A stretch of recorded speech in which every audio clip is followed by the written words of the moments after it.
everyone, and welcome to another session of Healthy Hints from Ham. February is American Heart Month, and although it's American Heart Month for everyone, not just women, we chose to focus on women, African American women. Heart attack kills more women than breast cancer, lung cancer, and stroke combined. That makes it the number one killer of women. During this time, since it's American Health Month, pretty much everybody in America at some time or another, health professionals and other organizations are putting together programs, luncheons, and all sorts of events to bring awareness to heart attack. Here at Faith Ministries, every year in February, the second Sunday in February, we celebrate what we call Red Sunday. In addition to that, we're fortunate enough to have this platform where we can not only reach our congregation, but the community. So remember, at the end of our presentation tonight, you can ask your questions or type your questions in anytime, and we will get to them at the end of the presentation. I have my sidekick with me tonight, Tamika. You guys know Tamika. Tamika's going to be my co-host. And our guest this evening is Brianna Robinson. Brianna is a nurse practitioner. She's board certified family nurse practitioner specializing in cardiology. She obtained her master's degree of science in nursing from Ohio University. And she currently works as a nurse practitioner in an outpatient cardiology office. So everybody welcome Brianna Robinson. Hi, Brianna. Hi, thank you for having me. Thank you for that introduction. So, hi everyone, thank you for having me. And again, welcome to talk about heart disease and Black women. I think that this is a very important topic to talk about and how it affects our community specifically. I hope that this just continues to bring awareness to heart disease and that you can all take something back to your individual communities. So just as a reminder, I am a board certified nurse practitioner. However, I want you all to know that this is for educational purposes. So I want to make sure that I encourage you to talk to your own healthcare providers. And if you think that you're experiencing anything that we may talk about today in terms of a heart attack or a stroke, make sure that you seek emergency care or call 911. Okay. So Mike, is it okay if you go ahead with the slides here? Again, we're going to talk about heart disease and Black women. Next slide. Again, please talk to your primary care doctors, healthcare providers, whoever's on your healthcare team, if you have specific questions on things that are pertaining to the best treatment for you. Go to the next slide. So again, February is Heart Health Month or Heart Awareness Month. So again, we just want to bring awareness to how we can have strong, healthy hearts. And we want to talk more about risk, understanding our risk factors, and the best things that we can do to help screen and treatments that will help lower your risk of heart disease. Let's go to the next slide. So what is heart disease?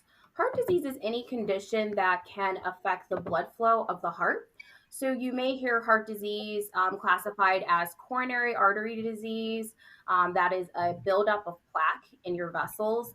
Those are the things that lead to a heart attack. You may hear heart disease classified as heart failure, where your heart is not pumping like it should be.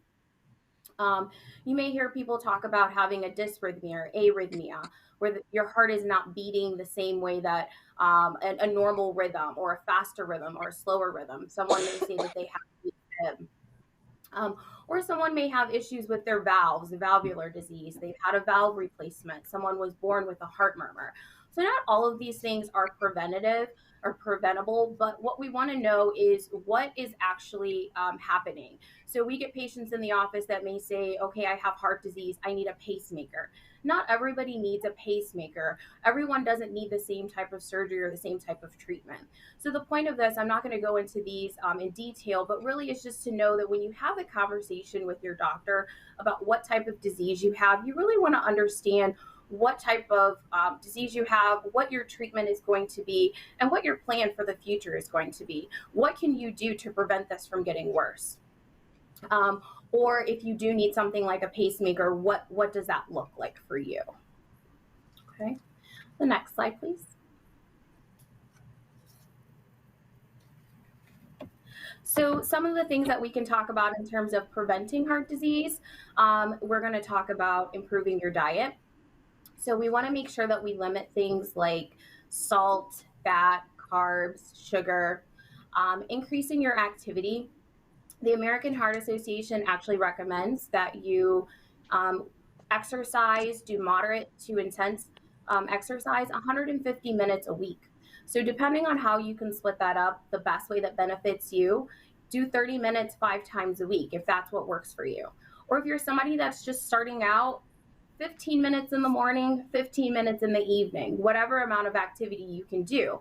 But that activity is going to help decrease your risk of heart disease. We know how to do the things that are bad for us. We want to make sure that we're not smoking. We want to avoid secondhand smoke, limit alcohol intake, also drug intake. I also think that it's very important that we recognize that drugs do affect our community. And so if you do know or you have someone that's struggling in your family with substance abuse, you want to make sure that they're also getting the medical treatment that they need, because they may run into long-term issues or chronic issues with their heart or their kidneys that no one is trying to treat or help them, and they may need help with those things too. So again, we want to make sure we're losing weight. So if we increase our activity, we're going to lose weight. We want to decrease stress. So some studies suggest that Black women particularly get less than 7 hours of sleep a night. So if we're not getting enough rest and we're not sleeping well and we're stressed all the time, that's going to continue to cause a strain on our heart. So we really want to make sure that we're doing the things to help take care of ourselves. And by doing all of these things, improving our diet, increasing our activity, decreasing our stress, losing weight, eventually we can control our blood pressure and lower our blood pressure. That will also decrease our risk of cardiovascular disease or heart disease. You can go to the next slide. So again, February is Heart Month, but it's also Black History Month. So here's just some information about Black women. In 2016, according to the CDC, heart disease was a leading cause of death of Black non-Hispanic women. And so when you break that down in age groups, the older you are, the higher your risk was for heart disease.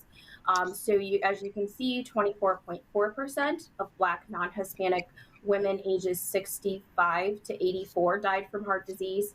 That number, there's only a slight difference as the age goes down from 45 to 64. But what I found significant was that 14.1% of Black non-Hispanic women ages 20 to 44 are dying from heart disease. That's a very young age. So that kind of lets us know that we need to start talking about awareness, prevention, really early on. If we only make up about 13% of the population and 14.1% of our women are dying from heart disease, that's a pretty significant number. So in order to decrease that number, we really need to continue to do prevention, awareness, and really start talking about this really early. We'll go to the next slide. And one of the ways that we can do this is talking about knowing your number. So Sister Forney did ask about knowing your number, and American Heart Association recommends that we know our blood pressure, we know our cholesterol numbers, we know our blood sugar levels, and we know our weight and our BMI. So we know that with diabetes, your risk of cardiovascular disease increases. And that's really where this idea came from, and knowing your numbers. It really serves as a really good guide when you're talking to your provider about where you want your blood pressure to be. Not everybody's going to fall in the same range. So if I'm 40 and I have diabetes and I have high blood pressure, I'm not going to fall in the same category as someone who's 80 and has diabetes and high blood pressure. But you just want to know what those goals are. You want to know what those numbers are for yourself. So again, you know what you're doing to lower those numbers and help improve your outcomes. Again, with cholesterol, we will talk a little bit more about lowering your cholesterol, but really diet is the best way that we can help lower our cholesterol before we get to the point where we need medications. Limiting things like red meat, limiting things that are high in sugar. We want to make sure that we're decreasing those things in our diet, eating more fruits and vegetables, and activity, increasing activity to that 150 minutes a week at least. And then for weight, it's very important that women also know their waist circumference. So I think that's very important for women because if you are obese and you do have a more round waist circumference, you are at risk of having a higher risk of cardiovascular disease. And then I added in here to know your family history, because I also think that that's something that we don't talk about enough in the Black community. And so when we're seeing that women are dying at an earlier age, a lot of that I believe is probably related to your history, knowing if your mom or your dad or someone in your family, your grandmother died from heart disease, and talking about those things. So we have to talk about that and pass that on so we know that we can start doing preventative measures earlier on. So next we're going to talk about blood pressure. And so this again goes over the normal blood pressure ranges. This was also taken from the American Heart Association. Anything less than 120/80 is considered a normal blood pressure. When you start to get to 120/80, though, we start to think that you're a little bit elevated. Your doctor may recommend doing things like changing your diet, increasing your activity. And that's really to prevent you from getting higher up into that higher range, the red range, where we get to 140/90.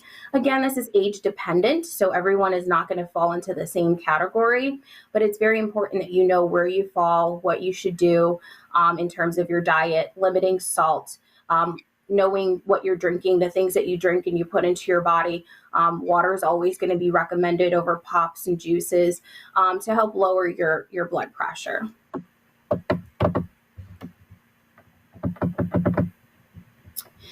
And as you can see on the slide, when you talk about blood pressure, when you got to the 180s, we start to talk about stroke levels. So we get very high, and so we can't really talk about heart disease without talking about strokes. So if you are at risk of having a stroke, you're probably also at risk of having a cardiovascular event or a heart attack. So it's important to identify and know what some of those signs may be. For women, the signs of stroke is not really different for men. The American Stroke Association recommends knowing FAST, which is FAST, checking for the face. Are they drooping? Is one side drooping? Checking the arms. Is there weakness or one-sided weakness? And then checking for speech. Are they talking different? Are they slurring their words? And then especially time, knowing what time that all of the symptoms started, what time they began. I think that's very important so that when you go to get emergency care, that they can give you the proper treatment. I never recommend that anyone drive their family member to the emergency room, because if they're really having a stroke or a heart attack, the hospital needs to know that they're coming. They need to know how to set up the room and how to make sure they have the staff available for them. Especially now, it's very important that they know that they're coming and not just show up. And then we'll also talk about signs of a heart attack. And for women, that does present a little bit differently. So a lot of people will have chest pain. You may have nausea, vomiting, shoulder pain. But for women particularly, there are some things that show up different, and that can be fatigue or shortness of breath. And that kind of just takes us back to doing those preventative measures in terms of sleeping well and eating well, exercising. Because I think often women just assume that fatigue is something that, is just ongoing for them because of their lifestyle. They're very, very busy. They're taking care of the kids. They're doing the carpool. They have a million tasks on their list. And so the goal is just to get everything done. And when you go to the doctor, you feel like I'm always tired. I'm always short of breath, or they contribute it to their weight and they feel like, well, I'm just putting on a few pounds, so that's why I'm short of breath. And we don't always identify those as signs of having heart attack or heart disease. So it's very important that we identify those things early on. And if we take better care of ourselves, we also can identify that very early. Then another risk of obviously heart attack is going to be, and stroke, is going to be high cholesterol. So that's on the next slide. And high cholesterol increases your risk of heart attack, peripheral artery disease, and stroke. So all of those things combined, no one wants to have those things. If you hear of people having poor circulation to their legs, if they're diabetic, those type of things all correlate, and they increase our risk of cardiovascular disease. The plaque builds up the same way in the heart as it does in the brain, as it does throughout the rest of our body.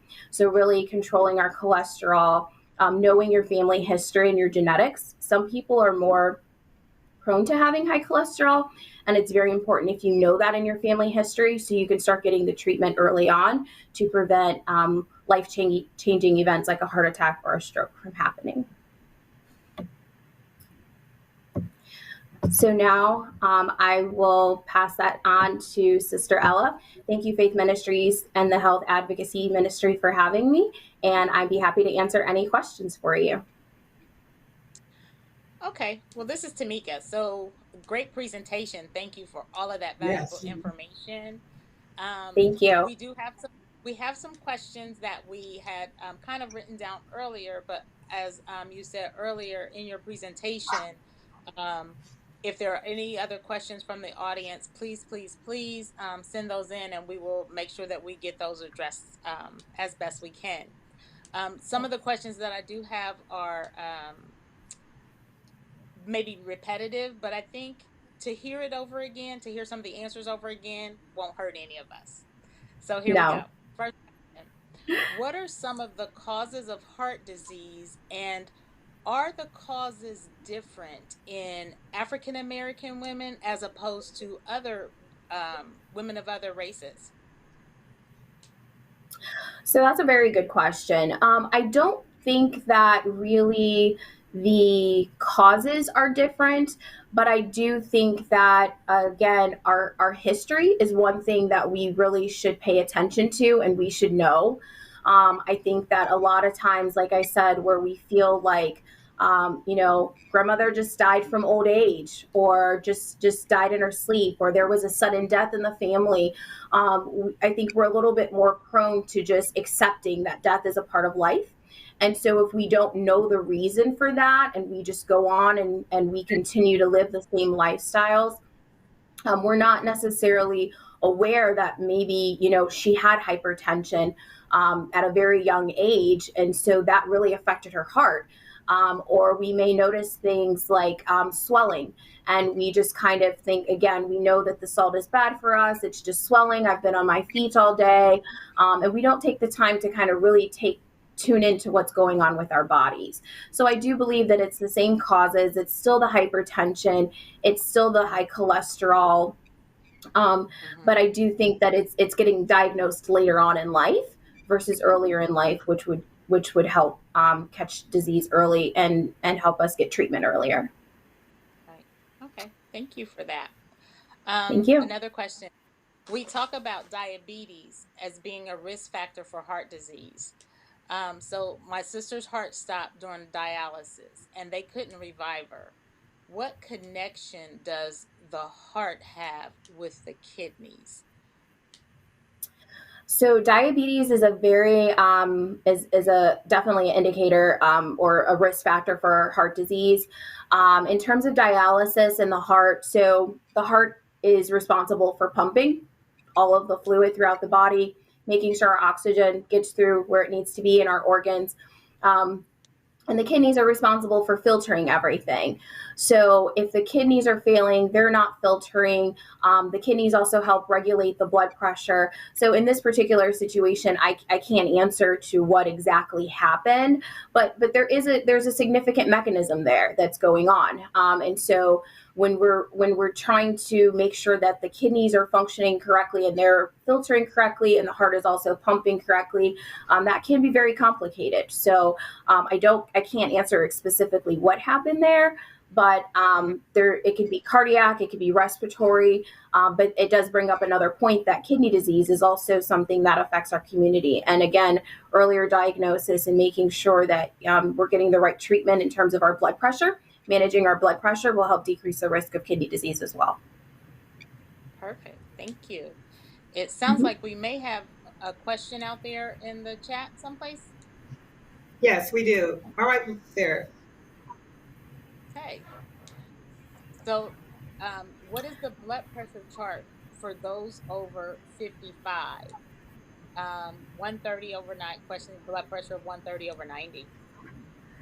So 130 over 90, I would still say 120s over 80. Honestly, I still like to go with the lower number. I like to tell my patients at 50, you're still very young. You have 50 more years in you. So even over 55, 130 over 80. If the patient is feeling okay and you're doing well, that's an okay number. But ideally, the lower, the better. So 120 over 80. As you start to get older, 140 over 90 becomes an acceptable number. But at 55, you still want to be in a lower range.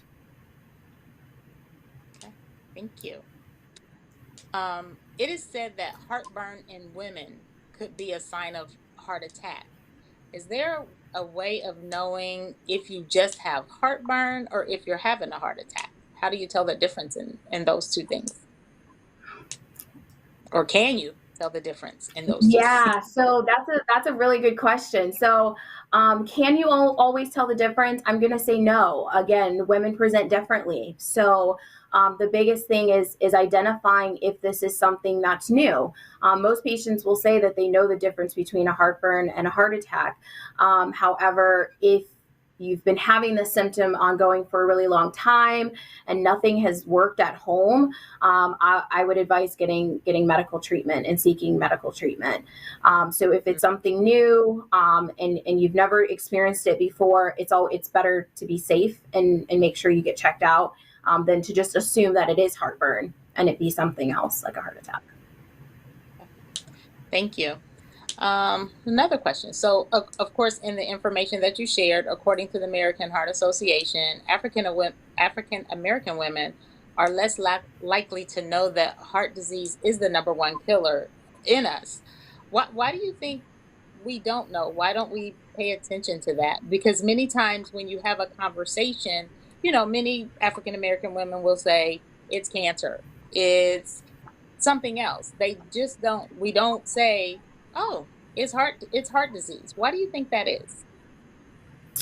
Again, I think it's just the lack of education and knowing what exactly is contributing to our deaths, and maybe just assuming it was a sudden event and something happened and we don't really investigate why that happened.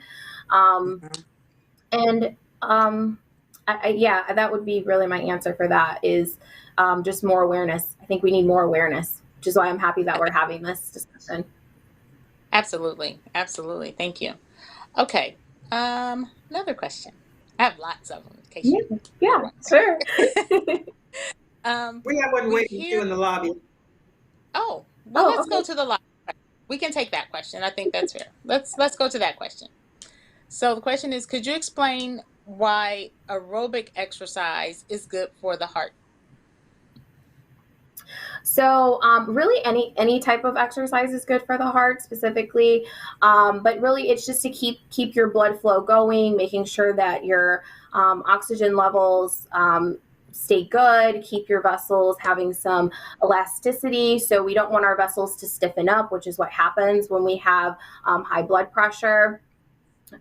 So really your muscle, your heart's just like any other muscle. We want it to be strong. So you want to do that exercise and make sure you keep a healthy heart.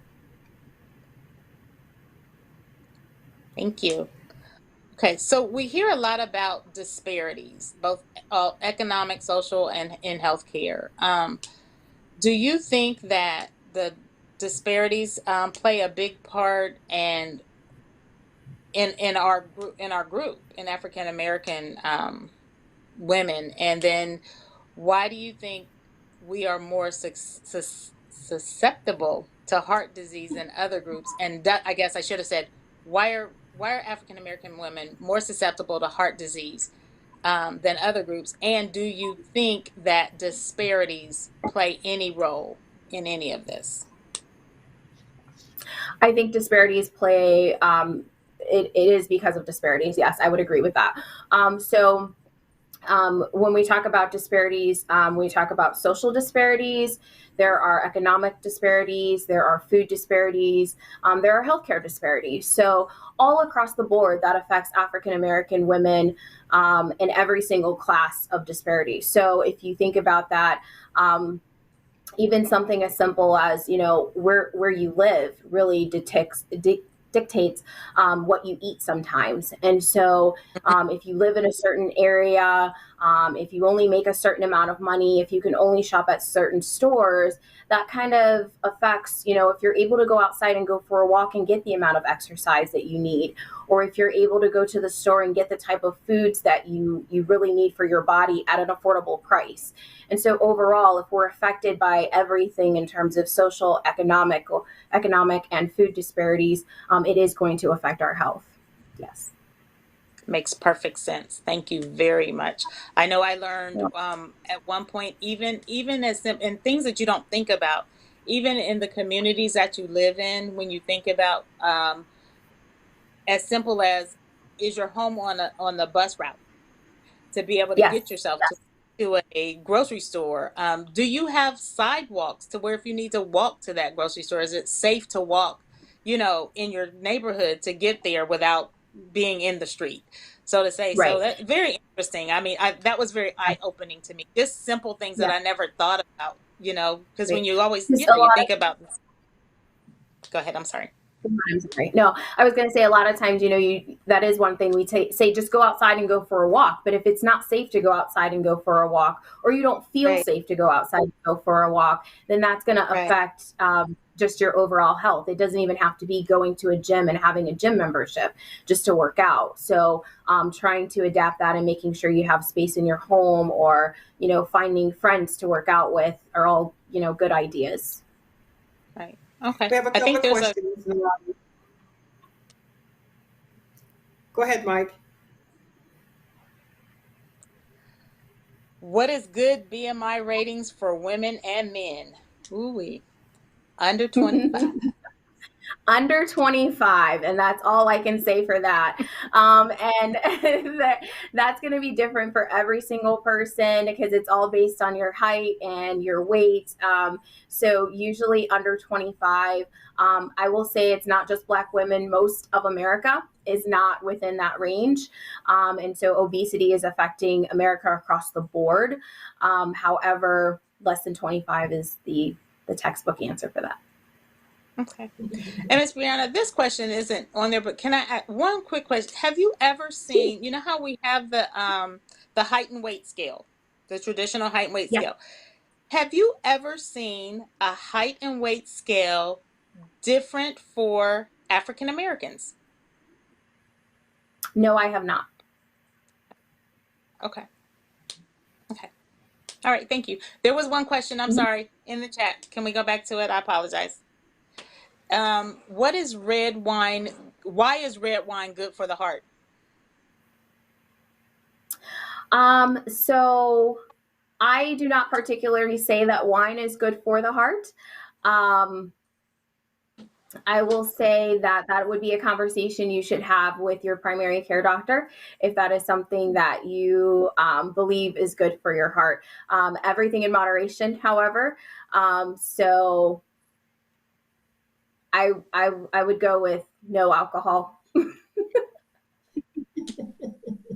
Okay. All righty. Good answer. Next. And you talked about well, no, let's go to this question. What is the difference between heart attack, stroke, and cardiac arrest? So heart attack is when you have plaque or you have a buildup in your heart, and the blood is not able to get to your heart muscle. And so that causes damage to your heart muscle. So that is going to cause damage, or I'm trying to think of how just to describe that, but yeah, damage, or your heart tissue can die. And so the same thing happens in a stroke. There can be plaque buildup, or there can be clotting that occurs also in your brain. And so that also cuts off the blood supply to your brain, and that also can lead you to have tissue damage to your brain. And so a cardiac arrest is when your heart actually stops beating. And so there can be different reasons for why that happens, whether that was due to a heart attack or due to something else. Sometimes people have respiratory arrest, which means, they had issues with their lungs and breathing first that then led to their heart to stop. But that would be the difference between those three things. Okay, thank you very much.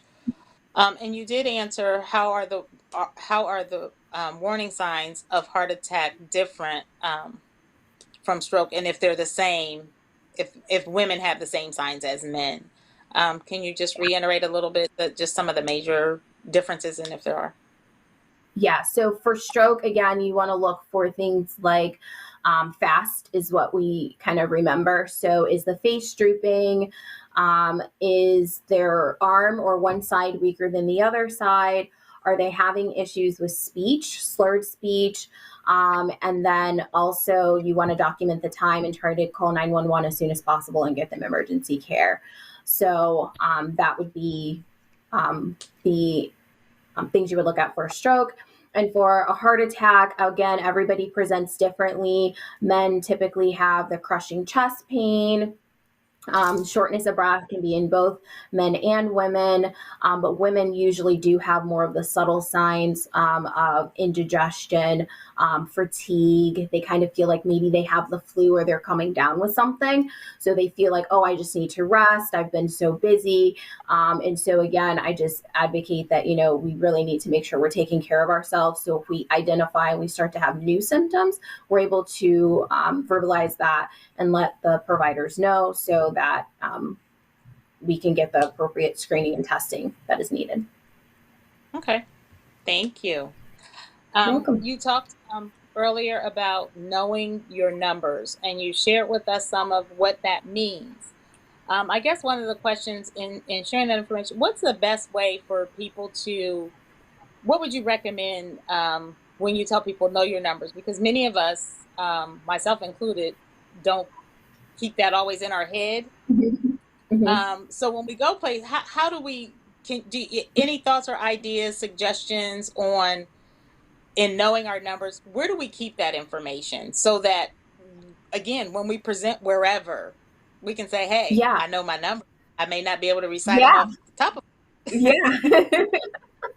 Yes, and that's good because if I get a new patient and I say, hey, your blood pressure is high, and I usually say, do you know if your blood pressure normally runs high? You should know that information. So I would say that first you should get that from probably your annual screening. If you have a primary care doctor, would be the first thing. After you get a certain age, they're usually doing that lab work anyway. They're testing your blood pressure, they're checking your BMI. So it's just a matter of having a conversation, asking for copies. So much of our medical records are online now, so you can go and you can print that information off if you need to. Make sure you sign up for the links and things that are available. Second would be healthcare screenings if they're available in the community. I know there's not a lot of that going on right now.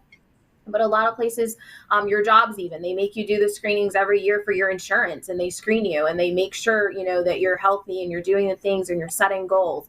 So even then, that's a good time to kind of take those numbers, write them down at the beginning of the year and kind of know at least, year to year, even if you're only going once a year and you don't have any chronic illnesses, what that number looks like, and know that if you're trending upward, then it's time to do something about it.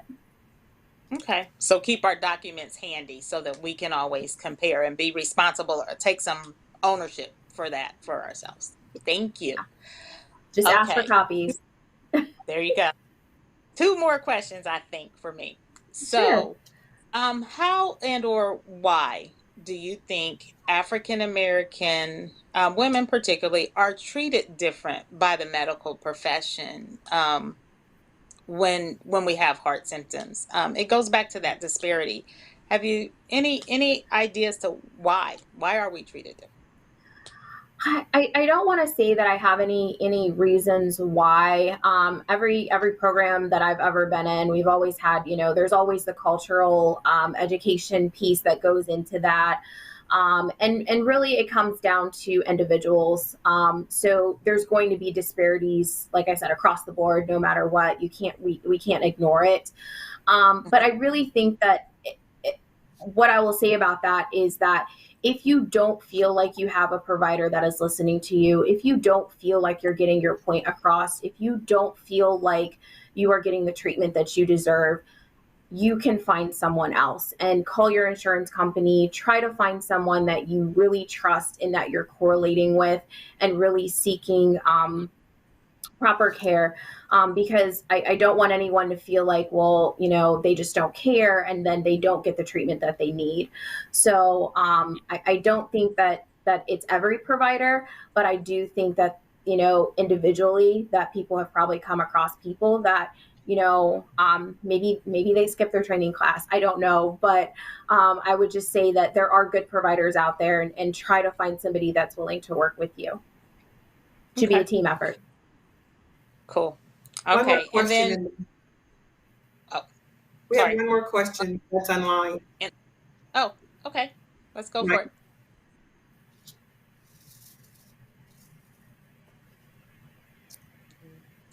it. If, uh-oh. I can't read that far. Sorry. Do it for me, Miss Brianna. Okay. It says, if you take or monitor your blood pressure at home, what is the best practice with your own monitor? For example, take 3 readings, take it in the morning or the evening. So I usually tell patients once in the morning and once at night. So you just kind of know what your blood pressure is in the morning and at night. That way you can kind of follow the trend. Everybody, again, is different because some people like to take their medications in the morning. Some people like to take it at night. So it's really just knowing that trend on, if you started a new medication, are you suddenly running really low? Or if you stopped a medication or you're changing medications, is this medication working for you? So usually once in the morning and once at night, unless for some reason you're taking the medication 3 times a day, then you could probably take it 3 times a day, but write it down and take it to your provider to discuss it. Cool. Okay. Miss Brianna, are there signs or symptoms, I guess, if you would, of undiagnosed heart disease? And you know how sometimes you hear about athletes that just fall dead on the court. I always think about Marfan, those kind of things. But are there signs or symptoms of those things that truly are undiagnosed?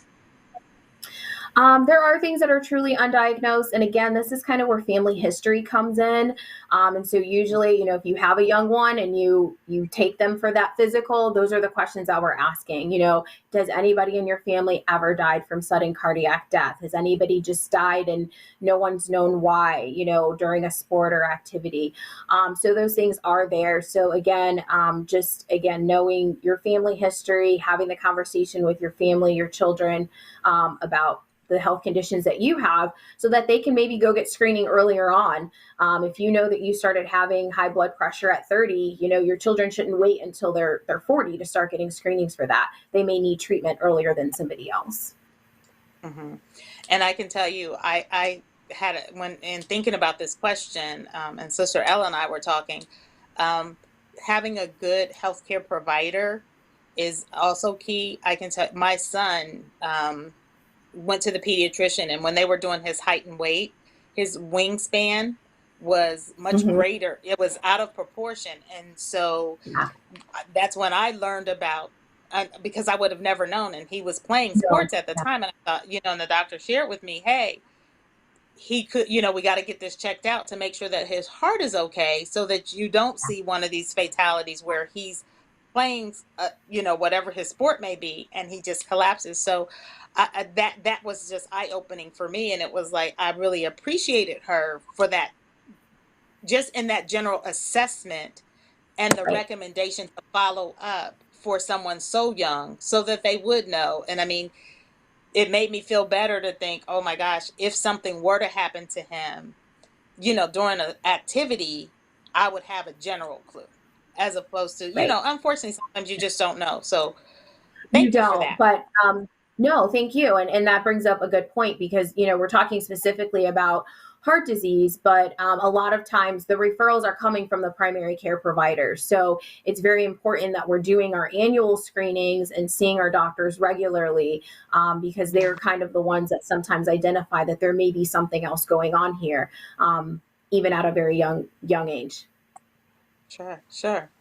Well, I don't have any more questions. I'm going to turn it over to Miss Ella. She may have some more for you. But thank you so very much for all of the valuable information. I appreciate it that you have shared with us. Hopefully, someone has learned something.